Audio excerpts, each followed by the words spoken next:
Hello, arts fundraisers. Hey, today we're going to talk about activating your board to fully embrace their fundraising responsibilities. Listen, we all understand that fundraising growth is essential to all arts organizations, and more, it's how the bills get paid and how the mission gets fulfilled.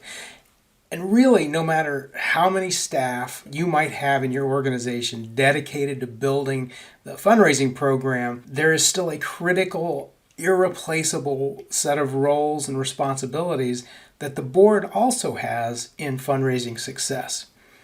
So all arts organizations, because of this, they want and they need a board that is very active in fundraising. So my question is, and the question I get quite frequently is, if everybody understands this and they get the logic, then how come it is generally so difficult to actually engage the board in fundraising? We're going to explore that in just a moment and jump right in. But first, let me just say, of the organizations that I've worked with, my firm's worked with, one of the main differences we can tell between having great success and maybe not as much success is just how much the board is dedicated and engaged in fundraising. That doesn't just mean that they're asking for money and all the board's asking for money and everyone's out and doing that. And it means that board members, whether they're big or small, they understand that they have a role not just in asking, but also in cultivating and stewarding. So that's what we're going to talk about. But let's just jump in and first kind of decode the messages. I'll start off with a handful of reasons that we frequently hear why board members don't get involved in fundraising, and maybe what those reasons really mean. So the first one is they say, I don't like to ask for money. I don't like to ask for money is one of the very first things that we hear. And loosely translated, I usually take that as I don't like rejection. I take rejection personally. Rejection equals failure. And I don't like to feel that way, so I'm not going to ask for money. Deep down, it's usually something in that zone, is what it means. Number two, though, they will say, listen, I wasn't recruited with this expectation that I was going to fundraise. And you know what? They might be right. Because sometimes the recruitment process to ask people onto the board is not the strongest. And sometimes the idea of how long do we keep somebody on the board, what are the term limits, sometimes is also managed loosely. So someone can be brought on the board, or they could have been on for a really long time, and they just don't believe that they never really agreed to that role. And that's how I interpret I wasn't recruited with this expectation. Is I tend to think of it as, listen, I never agreed to this. Even if I was asked, I never agreed.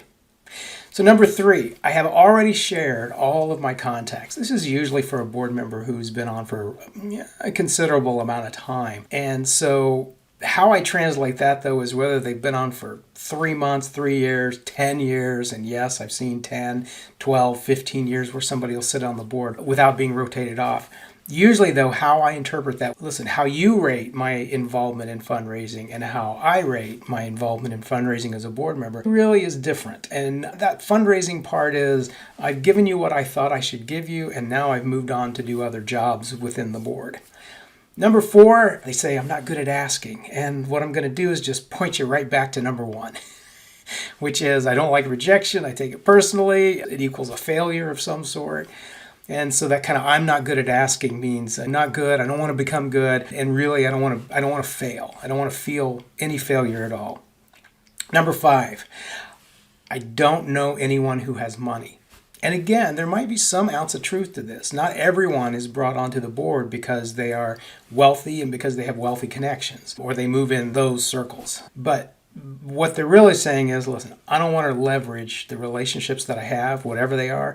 I don't want to leverage them for this. And so deep down, there's something about being on this board, the organization itself, or what they know, what they think they know, how they feel about it. There's something there, though, that says, listen, I don't want to leverage my relationships right now for this. So number six, they say it's all quid pro quo. If I ask, my friends are going to ask me. We're basically just changing money. Money just changes hands back and forth between organizations. And I could just give the money to you instead of having to go through this cycle of me asking and then they ask and we all help each other's organizations. First of all, I don't think it's a bad idea to help each other's organizations, but that's a different topic. What I will say though is usually the quid pro quo, that is face value. I don't want to ask for a favor because I don't want to be asked for a favor. And so unless I can find someone who's really close to the organization already, who I know, I don't really want to do this because I know what the other side of it is. And number 7, we have staff to do this. I've seen many boards who they will pain themselves to find a development director or chief development officer, and with the reason of not so that they have a good partner in fundraising, but so they don't have to think about fundraising. That staff person's job is to think about fundraising. And so, again, how do I interpret that? I interpret that as, I don't know how to do this. I don't want to learn how to do this. That's a professional's job. I once had a music director tell me that he wasn't a tradesman, and that even to this day, many years later, makes me laugh. And so the views on fundraising can be a mystery. It's viewed as a mechanism and not necessarily an art or a relationship. Then there's a second kind of board member, the kind who agrees to work on fundraising, but doesn't actually work on fundraising. Once they agree, the excuses start to come out, and it delays involvement. Sometimes it's intentional, sometimes it's not. But just see if any of these sound familiar. First one is they'll say, I need more information on my prospects. I need to know what they went to, what they bought, when they went, how long they've been coming. And once I have all that information, I'll be ready. I'll be ready to ask. We know that's not necessarily true because if you give them one piece of information, it leads to more questions. And at some point, those questions don't really inform the ask and the cultivation and approach. Number 2 is the timing isn't right. Timing isn't right. They were just asked to give to the museum. They were just asked to give. They just made a big capital gift to their university. Their church, their house of worship is in a huge capital campaign right now. So sometimes there's a little bit of legitimacy to that. But what I'll say is if that's the barometer, it will never be the right timing to make an ask. Number 3, I'm too close to this person or I'm too close to this couple. Can't really ask them. It would infringe on our relationship. So that's a third one. It comes up quite frequently. Usually the higher the gift, the more that happens, but not exclusively. Number 4 is I'm too busy right now. I'm just too busy right now. I can't fit this in. I know I told you I would do it, and I took these 5 names, but I'm just going to have to give them back to you. And that's usually when the clock's ticking and there's not really much of an alternative. So somebody else is going to have to do that work, even after we've waited weeks and sometimes months on a board member to say, yes, I'm going to. Number 5, listen, I don't have the right words. I don't have the right case. I don't have the right message. I don't know what to say. That, again, can have some legitimacy to it. And it's the management's job, in many cases, to make sure that the board is equipped to know what to say. And we're going to go through a couple of those things here in just a minute. And if you're already doing them, great. If you're not, you're going to pick up something new today. And number 6 is we need new names. We need new names. We've gone through these names. I've looked through this list 1,000,000 times. Why are we looking at this list again? You can know the pattern. I think we've all heard it. I call it the obsession with other people's money. The money that we pretty much know we can't get to. It's Gates money. It's the Oprah money. It's the name your major funder. And so if we can obsess about building a bigger list, a better list, a stronger list, then we don't have to make asks right now. So those are, I call them delay tactics. And my response to that has always been and will continue to be, you're either making money or you're making excuses. And one's based on action and the other one's based on inaction. I've said that for a long time. It seems to resonate with people. But when you really think about it, if you take an action and if you get a result and if you can measure that result and if you can make adjustments from that and then take your next action, you won't need to make excuses. You will build momentum in your fundraising program. So while I understand those delay tactics and that approach and understand there's a little bit of legitimacy within some of those, really just I don't embrace it. And I encourage you not to embrace it either. Moving forward then, how do you change that? If we talk about changing circumstances and changing perceptions, actually, how do you start to do that? And there are many ways. I can give you a handful here. And the first one is to focus on the entire process. So when we think fundraising, we take that word really literally. This is the business of raising funds. It is, but it's not exclusively the business of asking. So when you think about it this way, look at the entire process. That means everything that's involved in fundraising. Ask is actually a very small part. And we have the identification and qualification on the front. We have the cultivation on the front. Then there's a solicitation, which again usually takes up a comparatively really tiny space. Then we have the stewardship on the back, where we talk more and more to them. We get to know them. We bring them closer to the organization. We inform them. We really, truly build a relationship long term with them at that point. So this idea of focusing on the entire process as a board member, not every single board member is going to be asking for money. But what I'll generally say is you should have a handful of people, 4, maybe 5, who are asking for money.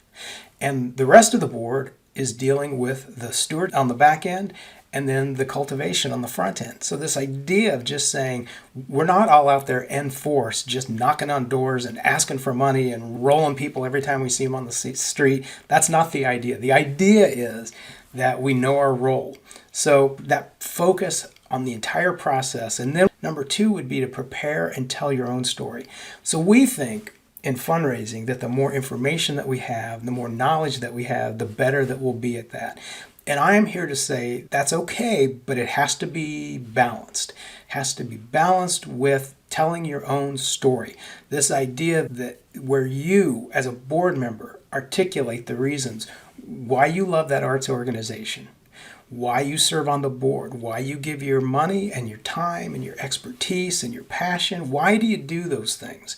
That's part of your personal story that when you tell someone else, one of your peers out in the community, that's the idea then that they really honestly can embrace that much more than they can all the statistics and the information and the laundry list of activities that your organization does. So this idea of saying, listen, prepare and tell your own story, all those reasons why you're involved. Number 3 is tell the organization story. So we just talked about your own personal story. Now it's okay to draw out 3, 4, maybe 5 at the most points that you want to talk about the organization. Maybe a little bit about what it's done, maybe a little bit about where it is, and a little bit about where it's going. Because when someone's looking at any investment, those are generally the kinds of things that they look at. And giving to an annual fund of any arts organization is genuinely an investment, whether it's $10 or $10 million. So this idea of saying, listen, know your own story, know some of the organization story, and that's where you can get some help, I think, from the staff. Number 4 is, of course, know your own role. So I hinted at this earlier, back on number 1, but know your own role. If you are involved in the act of fundraising, if you are actively requesting gifts from peers in the community, great. If you are a steward and a cultivator, great.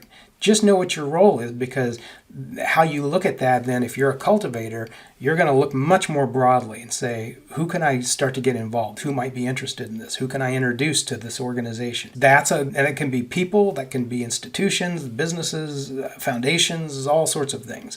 So being involved in the process on the stewardship and cultivation side, it's a much, much broader net that you can spread and then bring those people to the solicitors as you start to cultivate them. And so really then number 5 is just take small steps first. I know whenever I run through one of these videos, it can be like drinking from the fire hose, and it's not meant to be. We try to pack a lot in a short amount of time in these videos, but what I'll say is just start to do something. Maybe the first thing is you figure out what the whole process looks like in your organization. The next thing that you do is go ahead and write up your own story. Talk about those things. Why did I join? Why am I involved? Why do I like this art form? What do I think the value is? Start to put those thoughts together, because you'll need to call on those later. All right, so let's look at that last point in a little bit more detail, this taking small steps first. So I gave you a very quick overview of what that might look like, but let's get some specifics now. The things that you can do right away, today, that you could start to work on. First of all, write out your own story. So again, why you join the board, why you enjoy the organization, why you believe in the mission, why you support it, why you put all this time in, why do you ask other people to attend. Those are the kinds of things that you'll start to work on. Number 2 is that board members should ask each other for support. And you say, why is that? Shouldn't the executive director do that? Or shouldn't just the board chair do that? And sure, they can. But the reason that I say ask each other first is because if you're just getting started in fundraising as a board, the act of fundraising itself, it creates a safe environment for you to ask each other. And to do it, and this isn't role playing, this is legitimate asking you, my fellow board member, I'm asking you to support the organization that we both love, and you begin to work through that process. So then if you are a solicitor, when you go out into the broader community, you feel really well equipped. You've got your story down, you've got the talking points down, you can anticipate questions, you know what the process actually is. Those are good things to learn in a really safe environment like with the board. Number 3, start with stewardship outside the board circle. In other words, now that you have a story, you can start talking with patrons and donors and funders without any intent at all to ask. So even if you're on the asking team but you're new to it, I often recommend this one. Start with stewardship. Just start building relationships. Find out what people like. Find out what you do that matches up with that. Begin to engage them. Invite them to things. That's real, honest to goodness relationship development. And so if you haven't started asking yet and you feel like that might be a little clumsy, start with this. Start with stewardship. Start with cultivation, which mirrors that. It's just on the front side of asking. But take those steps. Begin to do those things. Next on my list is just celebrate even the small successes. Anything that advances relationship is a victory. So even all the things I just talked about. Did we get someone to a performance? Did we get them to a gallery opening? Did we see them at an event outside of our arts organization and have an opportunity to tell them a little bit? Did we have a lunch with them? Just any little things like that, report back to your group. That can be your entire board, that can be your development committee, that can be your executive committee, doesn't matter. Just come back with good news and share that with each other, because that kind of good news will help you build momentum and will also spark questions internally. And so that you can learn from each other. What did you say when she said this? And how did that funder respond when you started to bring up this idea? Or what kind of questions did they ask? And it just starts to permeate, builds this community of knowledge within your board so that you can get collectively better and smarter as you move along. Number 5 is learn to ask good questions before you ask for money. I say that you look for cues and you look for clues related to the donor's motivation to give. This is part of stewardship, and it's certainly part of cultivation. Just learn to ask those good questions. I tend to ask more open-ended questions. What do you think about this? Instead of yes/no questions. Do you like Beethoven? Because if somebody says no, then we got a different problem to deal with. So I tend to ask more open-ended questions and would encourage you to do the same thing. Number 6, always be ready to share stories. Not just fundraising stories, but stories that voice a variety of things that happen in your organization. So if you've hired a new executive director, or if someone's new to the board, or if you're really doing something exceptional with the art form within a community, or you broached into a building partnership with a new community or 5 new communities. I'm not asking you to be a walking newsletter for your organization, but what I am asking is that you keep on top of what's going on and you find ways to intentionally share that with current donors and prospective donors and just people in general throughout the community where you live, move around, work, and live your life. While there are many more next steps, I encourage your board to get comfortable just really with these last 6 that we looked at. Just get comfortable with those before diving headfirst into fundraising. I want you to be successful, and I want you to do it well-paced, and it is a learning process. Even though we talked about those excuses up front, like I said, there's an ounce of truth in each one of those. So start to use really these last 6 steps, just small little things. Start to develop the muscle of what it looks like to go out and build relationships, and if you're an asker, ask for gifts. And then, of course, for the larger board of stewarding donors so that we can keep those relationships growing and keep things moving forward. I wish you luck on that. If you found this video helpful, just please remember to like and subscribe and share, as always. And if you're interested in any of RSC services, just reach out to us at rscfundraising.com. Thank you.